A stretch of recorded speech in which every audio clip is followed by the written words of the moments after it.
Eccoci. Allora, intanto faccio entrare i nostri ospiti. Abbiamo Monica Poggio, Regina Corradini d'Arienzo, rispettivamente amministratrice delegata di Bayer Italia e amministratrice delegata di Simest. Come vedete, questa è una mattina dedicata anche a temi più strettamente economici, quindi abbiamo parlato della presenza femminile, abbiamo parlato di energia, abbiamo fatto il punto sul PNR proprio dedicato alle imprese. Adesso abbiamo parlato di un tema centrale, quindi dei rapporti con la Germania, che è un paese fondamentale in Europa. Adesso parliamo con due amministratrici delegate di un tema altrettanto importante, perché questi ultimi anni hanno modificato un po' l'atteggiamento anche delle imprese, provocando come un restringimento delle catene di fornitura e anche forse un po' di paura da parte degli imprenditori a essere internazionali. Però noi siamo un paese esportatore, siamo un paese che ha necessità di essere presente fisicamente con gli investimenti all'estero. L'abbiamo visto anche ieri nei dati che le imprese più hanno investimenti diretti all'estero, migliori performance hanno, e quindi io volevo parlare proprio di questo con loro due che hanno queste due esperienze appunto di impresa e anche di finanziatore di impresa. Prima Marco Leonardi accennava al ruolo di Simest, no? Quindi cosa sta succedendo alle catene di fornitura? Buongiorno a tutti. Ah già, scusate, io non saluto mai, come abbiamo visto ieri. Così, Vabbè, vi chiedo scusa. è mattina, È cominciamo con mattina. un buongiorno, visto Ok. che lo scenario già ci pone, come dire, riflessioni a volte non proprio leggere, quindi almeno un buongiorno. Le catene di fornitura, come sappiamo tutti noi che lavoriamo in aziende industriali, sono sotto shock, questo è evidente, sono sotto shock già da diverso tempo. Sia per gli shock molto noti, ovviamente l'ultimo in ordine di arrivo la guerra, la pandemia, tra pandemia e guerra ci ricordiamo nel 21 anche quell'incidente nel canale di Suez, Giusto. ma c'è un trend che se riguardiamo tutti gli anni 2000, dopo gli anni della iperglobalizzazione degli anni 90, ha cominciato a vedere una serie di crisi e una serie di reazioni alle crisi e una serie di cambiamenti nei rapporti commerciali. Cito uno su tutti, la guerra dei dazi di Trump 2018-2019, solo per dire che anche prima di questi shock qualcosa stava cambiando. Continuo sul filone tedesco sia per casa madre sia per il ruolo che ho nella Camera di Commercio italo-tedesca. Sicuramente il mantra Wandel durch Handel, cambiamento attraverso il commercio, ha avuto un effetto, ma ora cominciamo a vedere alcuni downside. Questo è evidente. Poi qualcuno parla di globalization, l'Economist parlava quindi il rallentamento nel processo di globalizzazione o comunque nell'integrazione economico-commerciali. Arriveremo a una totale deglobalizzazione, ovviamente non si può ormai prevedere nulla, però direi innanzitutto che probabilmente no e assolutamente non vorremmo neanche arrivarci. Il mondo è interconnesso, il mondo ormai sia a livello di catene di forniture sia a livello proprio di rapporti commerciali è totalmente legato. Cito qualche dato, solo qualcuno, poi basta. Intanto dell'interscambio Italia-Germania, visto che anche l'ambasciatore ne ha parlato prima. Se guardiamo l'interscambio prima della pandemia eravamo sui 127 miliardi tra i due paesi. Con la pandemia c'è stata sicuramente una flessione, siamo scesi sui 116. Post 2021 l'interscambio è ripartito alla cifra record di 142 miliardi e il primo semestre 2022 già è su 85,9 miliardi, quindi più 23%. Questo per dire, e sto parlando solo di due paesi, che i legami sono fortissimi, i legami commerciali ormai consolidati e stabiliti sono forti. Dove si è investito, sentivo un economista dire che gli investimenti sono sticky, appiccicosi, cioè quando hai investito non disinvesti ovviamente molto rapidamente. Quindi anche guardando alcuni dati di Banca d'Italia sulla presenza internazionale delle nostre aziende, non c'è un'effettiva reversione da un punto di vista di internazionalizzazione, però sicuramente c'è un ripensamento sulle catene, su come gestire delle catene lungo le filiere che hanno seguito un modello globale senza limiti e senza condizionamenti geopolitici, che invece oggi devono fare i conti con uno scenario molto mutato. Ecco, citavo Banca d'Italia, Regina Corradini da Rienzo ha una esperienza da tanti punti di vista, perché è arrivata a guidare Simest recentemente, ma viene dal mondo bancario, quindi ha visto le imprese anche dall'altro punto di vista, quindi come imprese nel momento in cui necessitano di credito, no? Quindi, allora, volevo proseguire questo discorso quindi con lei sul tema della deglobalizzazione, quindi delle catene di fornitura, ma fare un passo avanti e quindi capire come bisogna continuare ad investire. Poi parliamo anche degli strumenti, perché la verità è che questo è un momento, come si diceva prima anche con Marco Leonardi, in cui gli strumenti ci sono, non possiamo non possiamo perderli, quindi non perderli, ma comunque non perdere l'occasione di. Prego. Ma assolutamente sì, un buongiorno anche da parte mia. La mia esperienza professionale, come è stato detto, mi ha portato sempre a vedere gli aspetti finanziari in primis da quelle che sono le prospettive delle aziende. Quindi quello che facevo prima in banca e quello che continuiamo a fare oggi in Simest, perché comunque come Simest supportiamo le aziende nei processi di internazionalizzazione sempre da una prospettiva finanziaria, quello che è diventato ormai un elemento indispensabile e dal mio punto di vista non rimandabile è il discorso della diversificazione. E in questo l'internazionalizzazione è davvero un punto centrale. Sicuramente in questo momento, nel dialogo continuo che stiamo portando avanti con gli imprenditori, il concetto degli investimenti è una delle parole più in questo momento usate nelle aziende. Perché proprio quando ci sono temi di rischi o gestioni di shock come quelli che stiamo subendo tutti ormai da molto tempo, come giustamente detto ben prima del conflitto Russia-Ucraina, l'imprenditore immediatamente, in questo caso abbiamo una platea di imprenditori familiari, ha sempre immediatamente cercato e individuato soluzioni per mettere in atto quegli investimenti necessari al fine di uscire da questi contesti di crisi e, perché no, uscirne più solidi. L'economia italiana e le imprese italiane in questo hanno sempre dimostrato una resilienza che all'estero ci viene a volte non capita, ma dal mio punto di vista profondamente solida. Allora in questo momento che oggettivamente rispetto a tanti cicli economici passati abbiamo messo in piedi X fenomeni molto rilevanti dove la geopolitica profondamente sta incidendo su quelli che sono i cicli economici, ci stiamo interrogando insieme su quelli che sono i nuovi contesti mondiali, globali, regionali, un mix dei due. Io non amo generalizzare, parlando con gli imprenditori ho notato che generalizzare è un qualcosa che è molto pericoloso.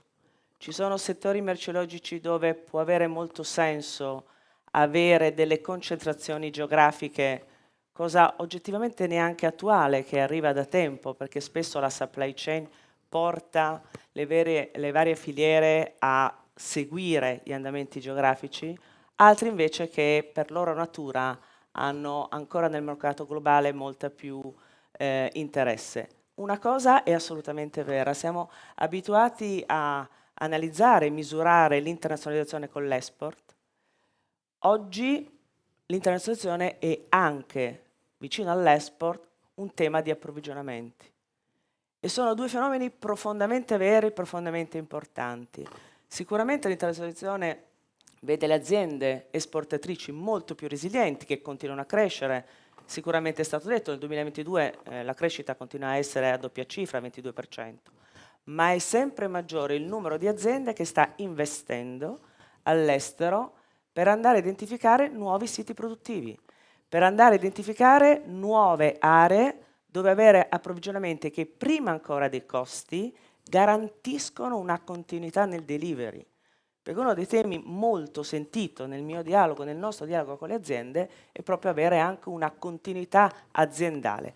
Questo molto spesso le rende ancora più competitive e in questo vorremmo sempre più essere un loro partner in questa logica di investimenti. Qui volevo dare la parola appunto a Monica Poggio, che invece è amministratore delegato di un'azienda e quindi affronta questo tema. Quindi se può proseguire questo discorso che faceva l'amministratrice delegata di Simest. Sì, io riprendo un paio di parole usate da Regina, approvvigionamento e ci aggiungo diversificazione.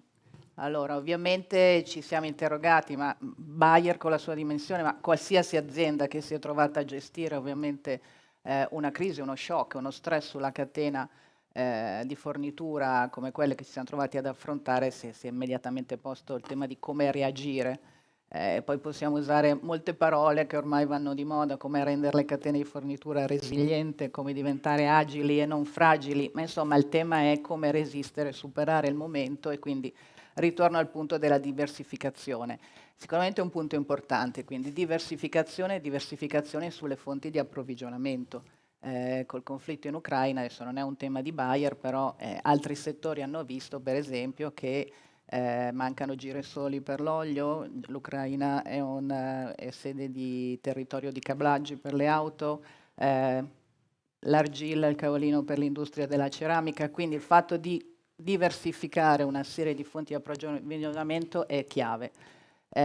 L'altra è rafforzare i rapporti lungo la filiera. Noi ormai ci siamo strutturati tutti per filiera ed ha molto senso lavorare in filiera, però la filiera porta alla specializzazione, la specializzazione porta a volte da una parte un rischio di obsolescenza, quindi bisogna continuare a investire in ricerca e partnership, quindi se vogliamo anziché chiuderci come i modelli autocratici o comunque più protezionisti potrebbero suggerire, bisogna invece rafforzare l'apertura e la cooperazione per investire in ricerca e tornando proprio anche a Bayer rispetto alla gestione di questo tema che stiamo affrontando, rafforzare la cooperazione con i fornitori, quindi le partnership con i fornitori, anticipare, forse come aziende tutte, oltre che aver vissuto l'iperglobalizzazione, abbiamo vissuto l'era del Kaizen, delle organizzazioni lean, quindi eravamo tutti abituati a lavorare just in time, no? Zero scorte o scorte ridotte al massimo e al momento in mi serve vada ad approvvigionare e fare l'ordine. Oggi forse dobbiamo passare al just in case, quindi cominciare a ragionare molto più anticipando, prevedendo e considerando, e torno sui rischi della politica e della geopolitica, questi elementi che prima con la relativa pace commerciale che avevamo con l'iperglobalizzazione non ci siamo trovati ad affrontare. Vedevo che Regina annuiva quando parlava appunto questo modello di fornitura, insomma, ecco, se vogliamo proseguire, parlate fra di voi, perché siete molte esperte, quindi...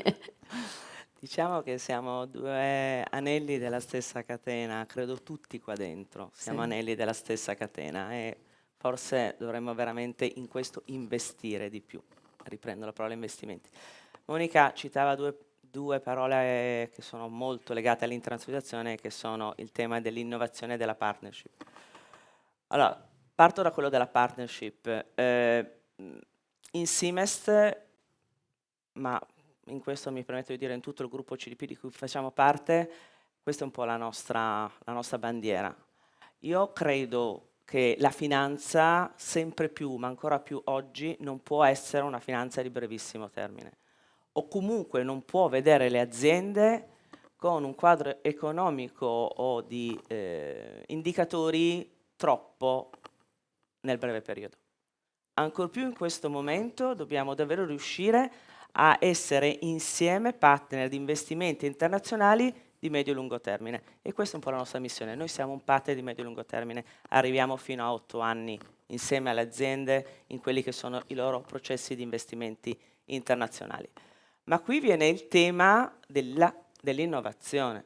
Cioè, se il contesto economico è già complesso in questo momento, quando entri nella platea internazionale, chiamasi ricerca di nuove nicchie di mercato per il proprio core business, ancor più quando vai a cercare delle logiche di approvvigionamento, quindi di partnership, di ricerca anche di regioni dove, con molta franchezza, le regioni oggi dove gli approvvigionamenti costano meno o ci sono più materie prime, sono anche quelle meno stabili.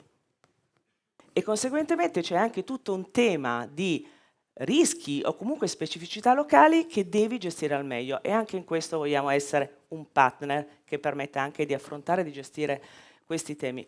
Ma quando la finanza deve innovare, allora qui entra un concetto che io ritengo, lo dico, me lo dicono gli imprenditori da sempre, io ne sono profondamente convinta, dobbiamo essere anche tempestivi. Perché se le esigenze cambiano, mutano, ma diventano anche opportunità, di questo non voglio essere un ottimista così semplice, superficiale, ma ne sono profondamente convinta. Le storie delle aziende italiane e familiari lo dimostrano. Dobbiamo essere anche tempestivi nell'innovazione della finanza. Non a caso, prima è stato citato, noi come Siemens siamo stati tra i primi soggetti che hanno scaricato a terra per le aziende italiane PNRR per 1,2 miliardi e abbiamo ricevuto 2 miliardi di richieste, tutte specifiche sulla transizione ecologica e digitale, perché comunque per essere più competitivi al mondo devi investire lì, perché ormai ci sono filiere, catene di supply chain mondiali che se non sei in un percorso di sostenibilità neanche ti considerano come fornitore. Ecco, questo vuol dire però che voi finanziate anche non soltanto le aziende per andare all'estero in questo caso, ma le finanziate anche in Italia su questi specifici temi, perché sono Sì, temi propedeutici, sì, diciamo, sì. all'internazionalizzazione. Se possiamo spiegare questo Sì. passaggio. Noi abbiamo due anime profonde. Core business Siemens all'interno del gruppo CDP è quello di essere partner nelle società estere dei gruppi italiani. Geografie diversificate, settori diversificati, esigenze diversificate, sia per siti produttivi che per acquisizioni che per reti distributive. Dall'altra parte abbiamo l'onore, uso questo termine, di poter mettere a disposizione delle aziende italiane fondi pubblici. Fondi pubblici che in questo caso ci vede concessionario del Ministero degli Affari Esteri, che sono tutt'altro che pochi. Il tema è fare in modo che la maggioranza delle aziende li conosca e sappia come attingere ad essi in modo tempestivo e mirato. In questo senso, quando si parla di fondi pubblici, in questi ultimi anni, dal 2020 e dalla pandemia in poi, c'è stata un'accelerazione nell'innovazione. E per quelle che erano le misure, diciamo, tradizionali, supportare l'azienda con fondi pubblici per fiere, scouting di mercati esteri, internazionalizzazione in genere, abbiamo anche capito che le aziende italiane devono essere più competitive, quindi anche investimenti in Italia, in tutti quelli che sono i cicli di transizione ecologica, digitale e innovativi in genere. Questo che è stato quello che ha portato ad oggi con questi fondi a supportare più di 16.000 aziende, prevalentemente piccole, perché le piccole sono quelle che soffrono di più, PMI e MID, con circa 8 miliardi, ma ci ha insegnato per la finanza prossima futura, perché nei prossimi mesi uscirà un altro bando molto rilevante, a allargare il panel, noi la chiamiamo la galassia degli strumenti. Quindi deve essere una galassia che sia la più ampia possibile per permettere alle aziende internazionali di poter mirare al meglio le proprie esigenze. Perché poi, adesso io per questione di tempo non entro, ma se entriamo nella dimensione settoriale, lì veramente c'è un mondo di differenze. Allora deve essere una finanza flessibile, vicina, lunga, resiliente, ma anche più ampia possibile per le esigenze delle aziende internazionali in Italia e all'estero. Ecco, questo è molto importante, il concetto che gli strumenti ci sono, il denaro c'è, oggi bisogna sapere che appunto esistono e farsi parte diligente, come si dice. Però mi sembra di capire che voi due abbiate un'opinione, diciamo, molto ottimista di come si stanno comportando le aziende da un punto di vista e dall'altro, insomma, anche come presidente della Camera di Commercio italo-tedesca, no? Avete due punti di vista che però convergono molto sul tipo di atteggiamento che le imprese italiane hanno in questo momento. Se siamo in chiusura, se potete fare una battuta Sì. proprio sulla Sì, prospettiva. allora, le aziende italiane, ne avete parlato anche prima, le aziende italiane hanno una grande capacità di reazione e resistenza, poi ci piacerebbe non sempre essere sul fronte della resistenza, ma magari poter insomma anche lavorare su tanto sviluppo e non solo sullo resistere come stiamo facendo in questi anni, però sicuramente una grande capacità di reazione, alla fine dimostra una grande capacità di rimodulazione e visione, anche se dicevamo a volte gli investimenti ovviamente hanno un respiro di medio-lungo termine, quindi non è semplice ripensarli, però poi sono abituate a fare di crisi opportunità e quindi sicuramente reagiscono. Nei dati di interscambio che citavo prima, Certo. parte dell'interscambio è anche dovuto dell'aumento è dovuto al fatto che c'è stato un po' di rimodulazione, accorciamento delle catene, quindi il famoso reshoring, nearshoring o comunque una tendenza di regionalizzazione di alcuni tratti delle catene di fornitura c'è stata, quindi questo è andata a vantaggio dell'interscambio italo-tedesco. Quindi le aziende devono essere parte attiva del processo, sicuramente lo sono perché hanno sempre dimostrato di volerlo essere, perché ovviamente chi vuole sopravvivere e sviluppare questo vuole essere proattiva in questo senso. Riescono a portarla laddove riescono naturalmente a innovarsi e ripensarsi. Riprendo il punto dell'innovazione che è un punto veramente fondamentale, innovazione e ricerca. Continuare a investire in ricerca. Noi vediamo anche tra le aziende della Camera di Commercio, nelle regolari sondaggi che facciamo, c'è comunque questa visione ottimistica, ma non è un ottimismo ovviamente superficiale, è un ottimismo legato al fatto di dire ok, vogliamo da una parte continuare a investire in sostenibilità, quindi senza trascurare o mettere in secondo ordine gli obiettivi di sostenibilità, continuare a lavorare sulla transizione, continuare a ripensare sicuramente una rivisitazione delle catene, ma in un'ottica che non porti necessariamente a dei blocchi, intendo proprio blocchi sia politici che economici, perché questo sarebbe comunque a detrimento dei rapporti commerciali di cui parlavamo prima e quindi da un punto di vista economico non possiamo augurarcelo, quindi di qui l'ottimismo. Ma guarda, prima di tutto dobbiamo essere molto realisti, che siamo alle porte di un periodo recessivo e oggettivo. Quindi non vorrei che ottimismo venga preso poi con un senso e con un rischio di superficialità, assolutamente no. Questo è il quadro nel quale per 2000 motivi di costi siamo in questa fase, a cui si aggiunge un tema di rialzo di tassi molto importanti, che quando un'azienda già ha dei costi industriali che stanno crescendo in modo consistente o comunque che porta a una volatilità, che è l'altro tema di cui si parla forse un po' meno dei costi, ma che credo sia più importante, perché come diceva stamattina il presidente della Danieli, nel momento in cui si vede un trend, l'azienda mette in atto delle soluzioni. Quando c'è volatilità e volatilità spinta, come ormai in questo ultimo periodo vediamo, è tutto molto più complicato. Detto ciò, per quanto siamo realisti di questo scenario recessivo, però, Monica diceva e riprendo, siamo tutti chiamati, e noi ci crediamo tantissimo, alla proattività. Si può affrontare un contesto recessivo in tanti modi. Le aziende italiane hanno dimostrato tantissime volte un concetto di proattività e io credo che in questo momento questa proattività ci deve vedere tutti presenti in una logica di filiera, che è quella che è stata detta prima. È inevitabile che le aziende che sono già internazionali, quelle che sono dimensionalmente più grandi, quelle che hanno negli anni passati anche avuto una oculata gestione finanziaria che oggi le porta ad avere mezzi o comunque un rating migliore per quello che è la richiesta della finanza, hanno maggiori chance. Noi come sistema, e in questo insieme ci sentiamo e nel gruppo CDP molto l'amiscio, dobbiamo supportare tutte le altre.